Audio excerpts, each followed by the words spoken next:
Hello, friends, and welcome back to my channel.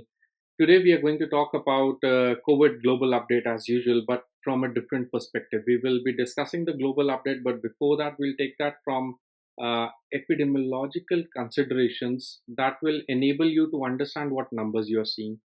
And we will see some beautiful studies, some good quality experimental research data. So let's start and get going and see what all things that we can discuss today. Typical experimental studies, I'm calling them as experimental studies because these have been conducted in enclosed and closed and in a very laboratory kind of conditions, I would say.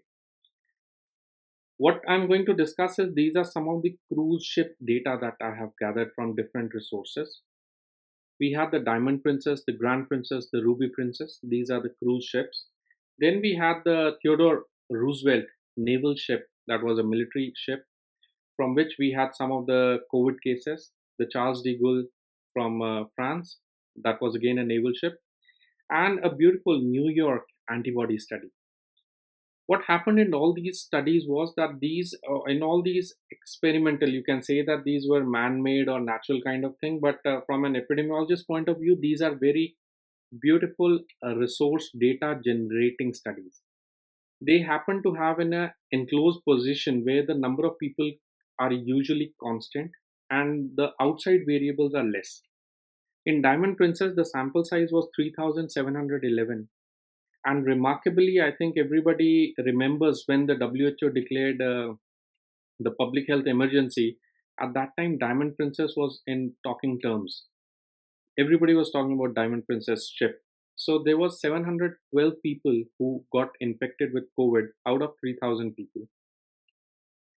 Out of these 331, 712, out of these 331, roughly corresponding to 45 to 46% were actually asymptomatic. So mind the word that approximately 45-46% of the people from this cruise ship were asymptomatic. That's important clue for us to remember. The next point for us to remember is there were 13 deaths from that Diamond Princess. But can we really comment upon the death rate using the data from Diamond Princess? I doubt, because that was at the very initial stages of the COVID 19 infections. We did not know almost anything about COVID 19. So, of course, we don't know it now as well, but at least from within 2 months, the amount of research that has been generated, the amount of studies or the science which has evolved in these 2 months is phenomenal. But anyways, the more important thing is that out of these 3,700, 3,000 people were tested and 331 people were asymptomatic. That is 50%, 45-46% were asymptomatic. The Grand Princess was another cruise ship. 3,500 people aboard on Grand Princess, and out of that, 103 people got infected. So in the Diamond Princess, I think there was the infection rate on the Diamond Princess comes out to be approximately 19%, whereas on the Grand Princess, it comes out to be only 3%. But the point to be noted is I cannot write this 3%. It does not make any sense. Why? Because there were only 1,100 tests. So only one third of the whole population was tested. We don't know exact. I cannot rely on this data. Ruby Princess, 3,800 people aboard and around 852 people were infected and 21 deaths. That's a very big number of deaths. But anyways, with the Ruby Princess as well, again we come out to be same something around 20-21% of infection rate. Now coming to these naval ships, if you talk about the naval ships, the data from naval ships is different from the data from cruise ships, because in cruise ship I think everybody people who aboard cruise ships, like who are traveling with cruise ships, they'll be upper class or upper middle class, or people who can actually afford the cruise ship, the fees or the rates, and people who have good economic standing, and they will be slightly towards that higher age group, 40s, 50s, 60s, 70s, 80s, or 90s. But in the naval, I have doubts on that people would be 40s or 50s or 60s. Mostly naval people, they'll be from military ships, and they'll be like 20s or 30s or 40s. So the younger population is there from the naval ships. The The point of concern in the naval ships is that 4,900 people aboard the Theodore Roosevelt ship and 710 people infected. So these were all young people, and you can reasonably say that the data is pretty good quality because 4,500 people already got tested out of 4,900, so 95% testing rate. Out of that, 710 people got infected, which gives you a rate of around 14.6% infection rate. The Charles de Gaulle ship was again there, which had 2,300 people aboard.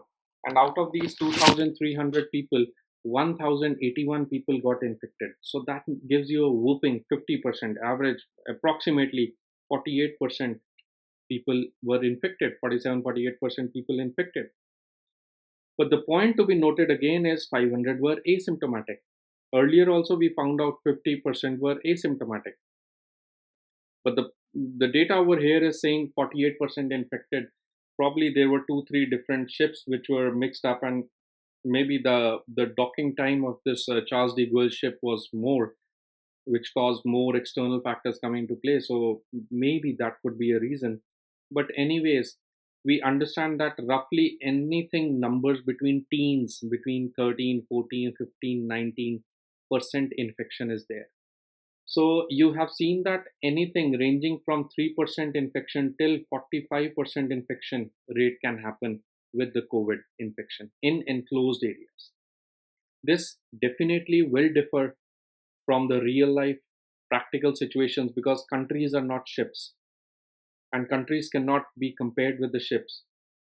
The elements, the variables in countries will definitely differ, but this is what the epidemiological data is generated here. Next is if we look at another data from the New York antibody study. It was a beautiful study conducted with 3,000 individuals, conducted over 40 different locations. So a reasonably good type of sample size was collected, and the data was found out how many people tested positive with the antibody. So it was seen that 417 people were tested with antibody. This again gives us an infection rate of 14%. Now there is a catch over here. The catch is that the 14% are people with antibodies. A person with antibody can receive antibody from two sources. So this antibody can come from two different sources. Either it can come from active infection. The person must have had active infection earlier and the body produced antibodies. That is, the person got treated with COVID or cured with COVID or whatever. But the body actually made the defense mechanism towards making antibodies. Or this person could have acquired this antibody. This acquiring of antibody is what we technically call as herd immunity. So we don't know how much percent is contributed by whom, but we do know that 14% people had antibodies in their blood. So probably this could be primarily because of, maybe because of the infection per se, or there could be some role of herd immunity. But that's what my understanding would say, that the herd immunity did not play a primarily a major role, at least in this area, at least in this New York study. But anyways, more larger cohort of studies, cohort subjects would be required to study it more. But that's what I understand from this. Next is if we talk about the demographic profile of the people with antibodies, you can see that male to female ratios were slightly on a different scale, that males were slightly more having the antibody compared to the females. Males had more antibodies than the females. This could be because of the reason that maybe males had more opportunities to go outside to do grocery shopping or things like this, and they had more exposures probably, or maybe some reason that males had more antibody exposures. And this makes sense, that a lot of sense in fact, that 25 to 75 years had maximum antibody. It's not because they had the maximum infection, it is probably because they had the maximum exposure, and the acquired component would play a more important role over here. So what I want to say at the end of understanding this whole story is that, let us say that this is your country, let us say that this is the area. In that area, we understand that, I don't know the discrete numbers, but anything from 3 to 40% could be infected depending on many variables. I will show you the variables right now. But based on many variables, it could be either 2%, 3%, or the infection rate could be 40%. This I do not know the number, but there is a number. So these people are infected. We also understand that these people who are infected, they show some this kind of phenomenon, that only 20 to 40% are actually symptomatic, and remaining 40 to 60% are actually, could be 80% even, asymptomatic. So that means for every one case we diagnose, there are maybe 4 times more number of people, or 6 times or 8 times more number of people who are asymptomatic. We understand this. So that means how to find these 3 to 4% of the population. That's the whole story. You can find out everybody until and unless you do the whole universal screening, which is not possible. I'm not advocating, I'm not a very pro testing person. I'm not saying that you need to test everybody, because it's not possible. But at least you know that the number of cases is way more than the reported tested cases. Currently, we are doing testing for whom? We are doing testing only for people who have symptoms. So any person who has symptom of cough cold, they will get the test done. I think everybody knows this from normal regulations. So the testing is done only for the symptomatic. That means out of the clinical case, that is the tip of the iceberg, out of these cases, you expose them to testing, you find those testing, and then you report those numbers. That means the COVID-19 dashboards, which are available for US, for Canada, for India, for Australia, for UK, for any XYZ country, they will tell you the positive cases out of the tip of the iceberg. But how much is the total iceberg? That is a big, big time question mark. Nobody knows this. That is a big time question. So that is what the modeling numbers are. So that means that roughly 2 to 3% of the whole, let us take the minimum number. Minimum, take the minimum, lowest number. Let us say 2 to 3%. Actually, research has shown in many research data from Lancet, from BMJ, from good quality index journals, the research has shown that roughly 2 to 3% infection rate is their bare minimum in the population level. So that means this whole thing, the number of cases reported does not carry any big weightage.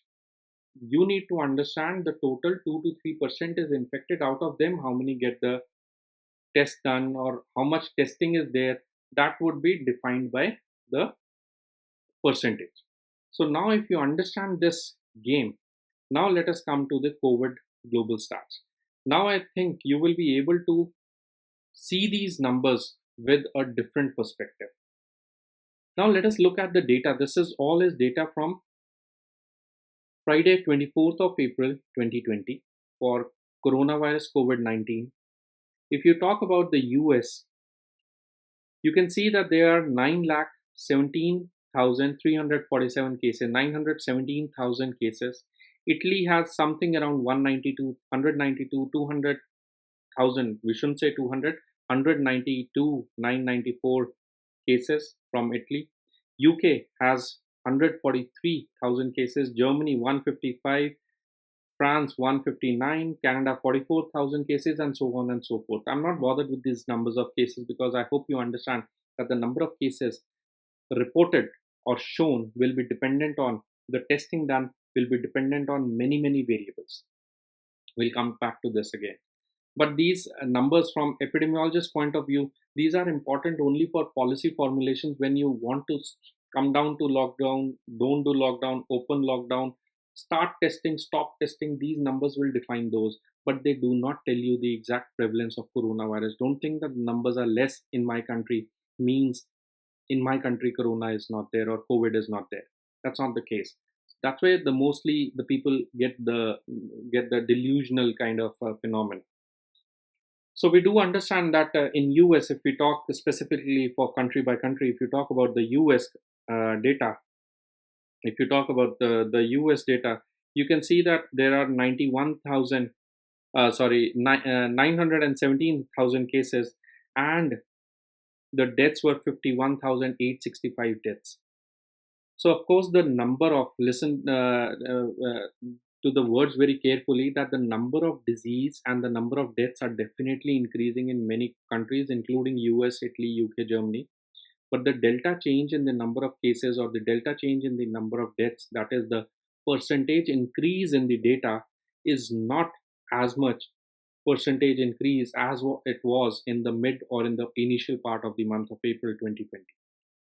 That means there is kind of a blunting of the curve or slowdown of the infection. It's something like a very big train which takes time to stop. So that's what we understand grossly from these deaths and the cases. Coming to an interesting way of interpreting the data again, the total population of US, this is United States, the total population of US is 330 million. Every population is there in millions. So total population is 330 million. Out of that, if you see all the cases, it comes down to 2,771 cases per million population, which is on a very high side. I would say that whenever you get any data which is more than 1,000 cases per million, that indicates that it is more than 1% prevalence. That indicates that it is a public health, big, serious type of public health problem. On the other hand, if you see the number of deaths per million population, that would actually tell you how much cushion the country has. By the term cushion, I mean to say that it will tell you that how much capacity the health system has in tackling a pandemic crisis like these. So US is showing 157 deaths per million. Italy, unfortunately, took the brunt of it, and it shows currently 430 deaths per million. And on the other hand, UK and France are again on the slightly higher side, showing 287 deaths and 341 deaths per million. So that's on a higher side. If you look at good, serious data from Germany, look at the data from Germany, you can see that 154,000 cases were detected.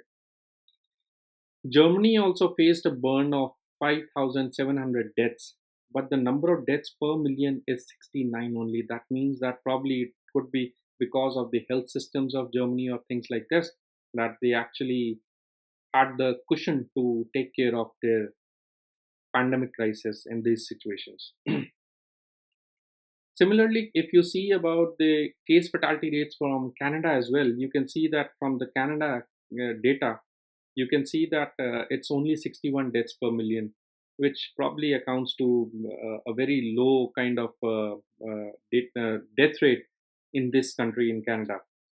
So the Canadian health authorities and probably the public health of Ontario, the public health British Columbia, where the maximum number of cases have occurred, they had a very aggressive stance in testing, and they had very aggressive stand in social distancing and isolating the cases, which probably could have led to blunting of the curve much earlier in the pandemic phase.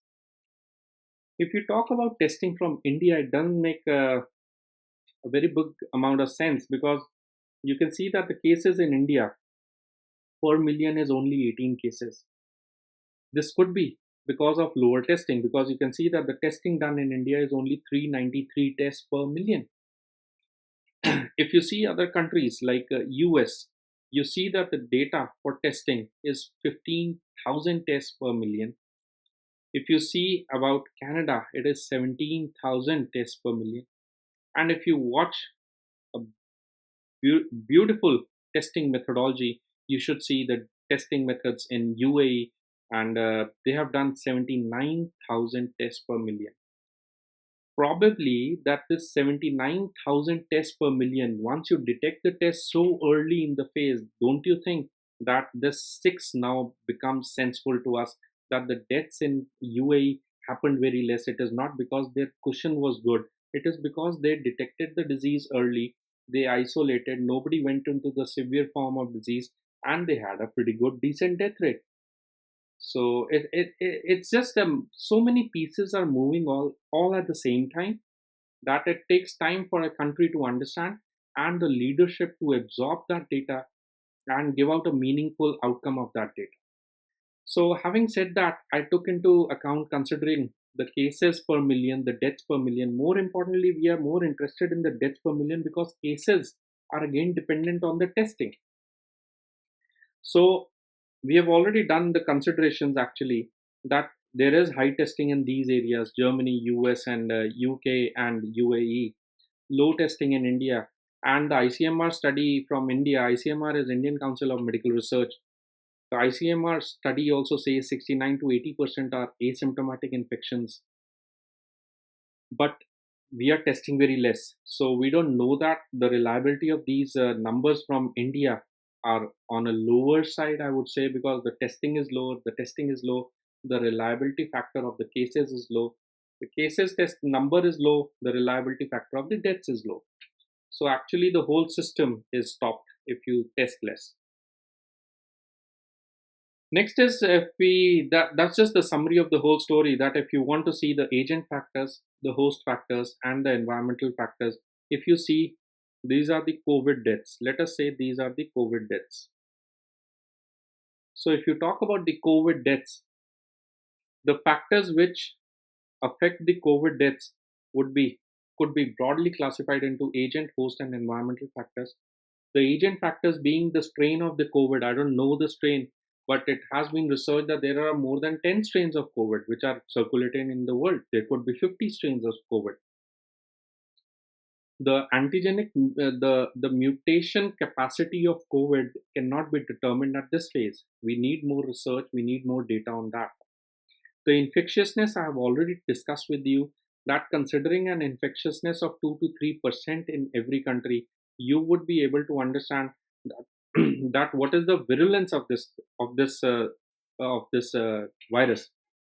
We can say that the virulence, that is the killing power of this virus. Many researches and many studies are actually talking in terms of case fatality rate. See, I personally do not consider case fatality rate in COVID 19 infections because what is case fatality rate? It is number of deaths divided by cases. Now, the point to be understood is cases is governed by the testing. If you do not test, the cases will be less. So that means the factor on which we can rely, that is case fatality rate, is gone. We actually should be seeing something called as infectious fatality rate or infectious death rate or infection death rate. What would that mean? That is the total deaths due to COVID divided by rough or the approximate total number of cases based on the modeling. So if you understand that 2 to 3, given any country's population, you take out the 2 to 3% infection in that country, and then you see the deaths.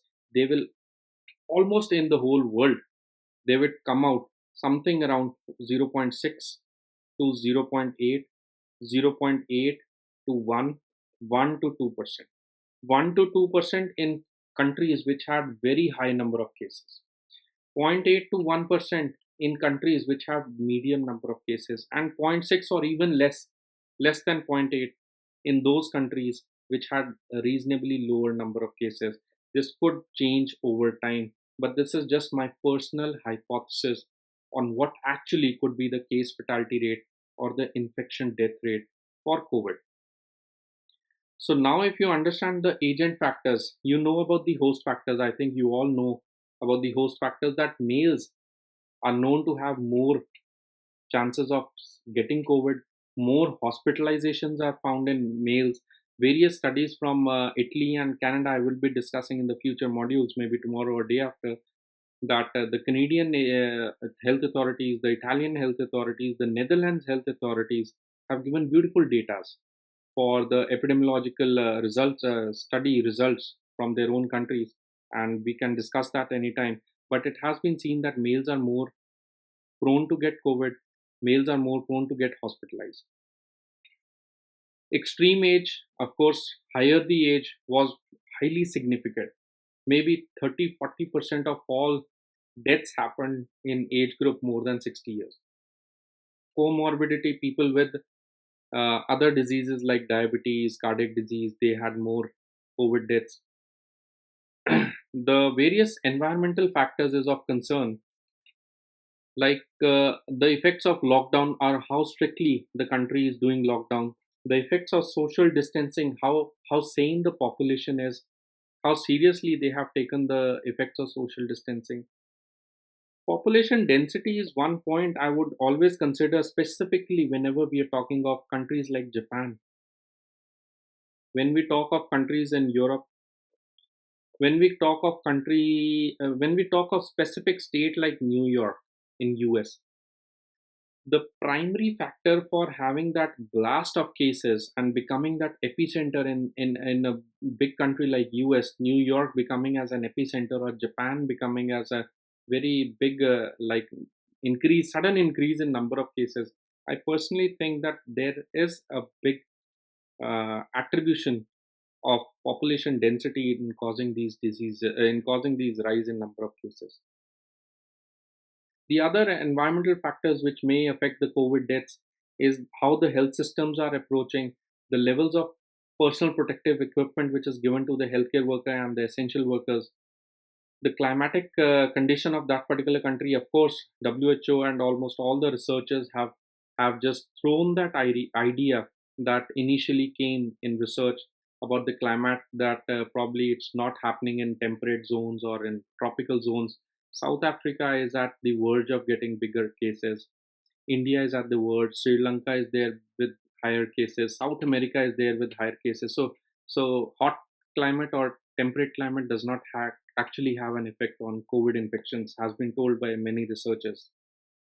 And another important environmental factor would be sanitation and hygiene, how hygienic the people are, or how hygienic practices in their culture is being practiced. So all these factors would relate to COVID deaths. So with that, I'd like to thank you for watching this module and see you next time for the next update.